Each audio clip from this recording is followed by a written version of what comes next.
नमस्कार. न्यूजनामा बातम्यांचा जाहीरनाम्यामध्ये आपणा सर्वांचं मनपूर्वक स्वागत आहे. सामाजिक, राजकीय आणि शैक्षणिक क्षेत्रामध्ये गेल्या 36 वर्षापासून कार्यरत असणाऱ्या वनिताताई काळे ह्या शिक्षण क्षेत्रामधनं आता सेवानिवृत्त होत आहेत. सेवा गौरव सोहळा त्यांचा येत्या 5 मेला ठेवण्यात आलेला आहे. तत्पूर्वी 36 वर्षाचा शिक्षण क्षेत्रातला प्रवास कसा राहिला वनिताताईंचा, आपण त्यांच्याकडनं जाणून घेऊया. ताई, आपलं स्वागत आहे न्यूजनामामध्ये. काय सांगाल? 36 वर्षाची सोपी गोष्ट नसते. प्रदीर्घ हा कालखंड आहे तुमचा शिक्षण क्षेत्रामधला. तुम्ही आता सेवानिवृत्त होत आहे. सेवा गौरवही तुमचा ठेवण्यात आलेला आहे 5 मेला. काय सांगाल? प्रथम प्रतिक्रिया काय आहे? प्रथमतः आपले आभार व्यक्त करते.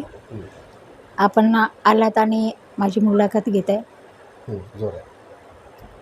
मी 36 वर्ष सेवा केली शिक्षण क्षेत्रामध्ये. होय ताई. त्याचबरोबर राजकीय आणि सामाजिक क्षेत्रामध्ये काम करण्याची मला संधी मिळाली.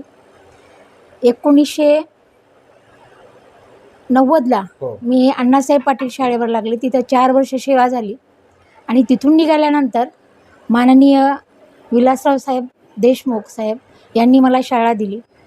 आम्ही विनंती केली साहेबांना की तिथून काढलेलं आहे आणि मी काय करू, हा प्रश्न माझा होता. बरोबर. आणि मग साहेबांनी सांगितलं की तुम्ही शाळा काढा.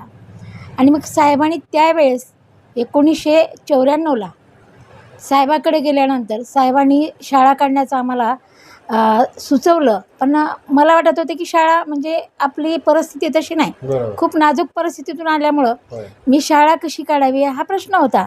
आणि मग मला वाटलं की साहेब आपली चेष्टा करत आहेत. पण साहेबांनी खणकावून सांगितलं नाही, ते तुम्हाला शाळाच काढायचं आहे.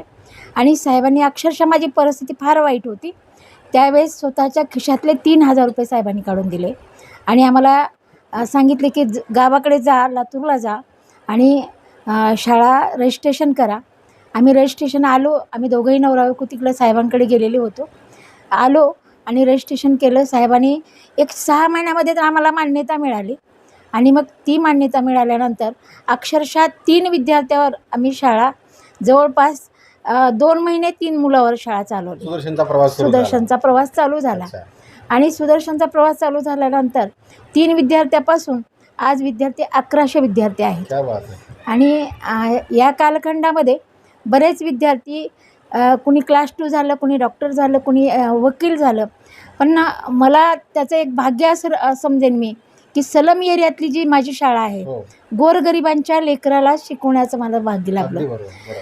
कधी लेकराला कधी कुण्या फीस मिळत नसेल, कुणी कपडा मिळत नसेल, तर ह्या सगळ्यांना सहकार्य करण्याचं भाग्य मला फक्त आणि फक्त विलासराव साहेबांमुळे झालं.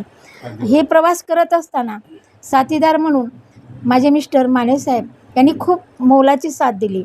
कसलीही किंतु परंतु न करता मानेसाहेबांनी मला सगळ्याच गोष्टीमध्ये पुढं हो, तू पुढं हो असं म्हणण्यामध्ये मानेसाहेबांनी मला पुढं केलं. बरेच त्याही वेळेस ते बरेच अधिकारी लगडसाहेब असतील, PS काळेसाहेब असतील, बबुराव काळेसाहेब अध्यक्ष होते त्यावेळेस. बबुराव काळेसाहेबांनी तर खूप मोठी साथ दिली.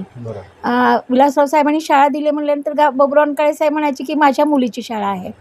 आणि काळेसाहेब म्हणायचे की इथं कॅबिनला यायचं आणि बोलावून घेऊन आपले प्रश्न मांडायचे आणि ते सोडवायचे. त्याचबरोबर मुंबईला गेल्यानंतरही आम्हाला प्रश्न पडायचा. मोठ्या साहेबांच्या ह्याला रेस्ट हाऊसला खूप गर्दी असायची आणि मग वसंतराव भाऊकडे आम्ही जायचं. वसंतराव भाऊ काळे यांच्याकडे जायचं. वसंतराव भाऊ म्हणायचे अरे ताई आल्यात, रूम रिकामी करा. आणि मग त्यांनी खूप मोठं सहकार्य केलं. पम पाटील असतील, खूप सहकार्य मिळालं आणि यांच्या सहकार्यामुळे माझा प्रवास खरा तर चांगला झाला. तुम्ही शिक्षण क्षेत्रासोबतच जिजाऊ ब्रिगेडचे अध्यक्ष आहात. तुम्ही मराठा आरक्षणासाठी जे लढलात, तुम्ही सगळ्या जिजाऊंच्या लेखी मंत्रालयापर्यंत तुम्ही धडक मारली होती. मंत्र्याच्या घरी तुम्ही ठाण मांडलेला होतात. काय होता तो प्रसंग? 5,000 महिला ऑल महाराष्ट्रातून आलेल्या होत्या. आणि मी लातूरून जवळपास 100 ते 200 महिला आम्ही मुंबईला गेलेलो होतो. तिथं मुंबईला सगळ्या मंत्र्यांना सळो की पळो करून सोडलं. आणि मग काही मंत्री लोक म्हणायचे की बाबा ही लातूरचे आहेत.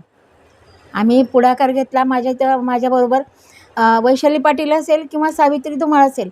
या सावित्री धुमाळ तर अक्षरशः मंत्र्याच्या घरामध्ये घुसली आणि तिनं घुसखोरी केली आणि भयानक म्हणजे त्यातले अनुभव वेगळे होते. आणि आम्ही आक्रमकपणे तिथली जिद्दीनं लढाई लढली. सगळ्याच लोकांना ह्याच्यापर्यंत आम्ही जिथं उपोषणाला बसलो होतो होय. तिथंपर्यंत येण्यास भाग पाडलं. अगदी बरोबर. हा प्रश्न आणि मांडण्याचा प्रयत्न हो, केला. मांडण्याचा खूप मोठा होय. प्रयत्न केला. जयश्रीताई शेळके यांनी खूप मोठ्या प्रमाणात, ते प्रदेशाध्यक्ष होत्या त्यावेळेस, त्यांनी खूप मोठ्या प्रमाणामध्ये आंदोलन आम्ही उभं केलं. होय. आणि हे आंदोलनाला आम्हाला खऱ्या अर्थाने यश मिळालं. तिथंच यश मिळालं होतं. बरोबर. आणि सगळ्या मंत्र्यांनाही लक्षात आलं की ह्यांची तीव्रता किती आहे.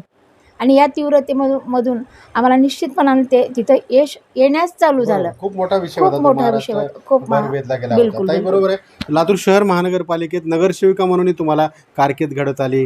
कशा पद्धतीनं नागरिकांची सेवा केला आपण?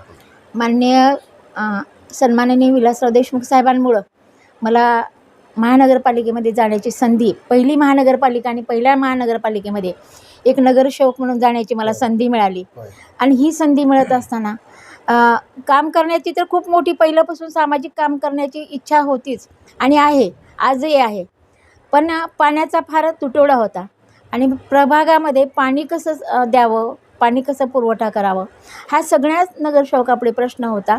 सांगलीहून रेल्वेनं पाणी आलं. हो, आम्हाला कदाचित खंत वाटली की आमच्या काळामध्ये सांगलीहून रेल्वेनं पाणी येत आहे.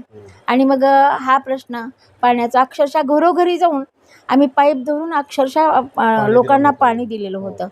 तेही आणि अनुभव तुमच्या पाठीशी आहे. ते पाठीशी आहेत. वा. अक्षरशः शाळेतले काही शिपाई शाळेचा वेळ संपल्यानंतर गाडीवर बसव, तार अशी काठीनं धरली जायची वर. हो. आणि मग त्या गाडीवरनं पाणी त्यांनी शिपायला घेऊन मी हे काम केलं.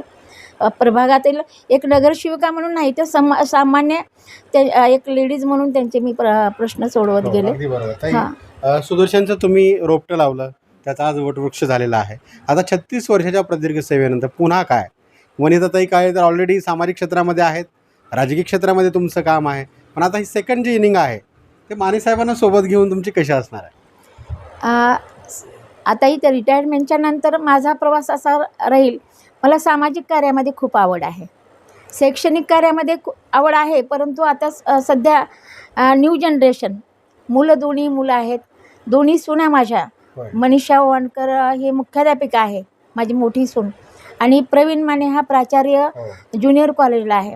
हे दोघंही नवरा बायको चांगल्या पद्धतीने काम करतील याची मला अगदी खात्री आहे, मनापासून खात्री आहे. पण माझं क्षेत्र, माझं सामाजिक क्षेत्र जे आहे त्या सामाजिक क्षेत्रामध्ये काम करायला मला खूप आवडेल.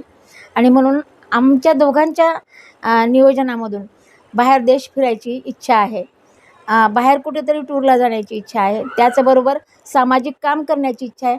आणि कधी कधी वाटतं की बाबा बाहेर देशामध्ये फिरण्या, आपल्या देशामध्ये भरपूर प्रश्न आहेत, आपल्या देशातले प्रश्न मिटणं आवश्यक आहे. आपल्या घराभोवती प्रश्न आहेत, आपल्या महाराष्ट्रामध्ये अनेक प्रश्न आहेत, सामाजिक प्रश्न आहेत. या सगळ्या प्रश्न सोडवलं तर काय करायचे बाहेरला देश, असंही कधीतरी मनाला वाटतं. पण बघूया, सामाजिक करण्याची खूप इच्छा आहे. येस. आपण बघितलं की वनिताताईंनी सांगितलेलं आहे की शिक्षण क्षेत्राच्या 36 वर्षाच्या प्रदीर्घ सेवेनंतर मी जरी सेवानिवृत्त होत असले तरी सामाजिक क्षेत्राची मला आवड आहे, तिथं कार्य राहील. आणि शिक्षण क्षेत्रामध्ये प्रवीण माने आणि इतर त्यांच्या शिक्षकांना आपली मार्गदर्शकाची भूमिका असेल, असं वनिताताईंनी सांगितलं. कॅमेरा पर्सन संतोष मानेसह इस्माईल शेख, न्यूजनामा, लातूर.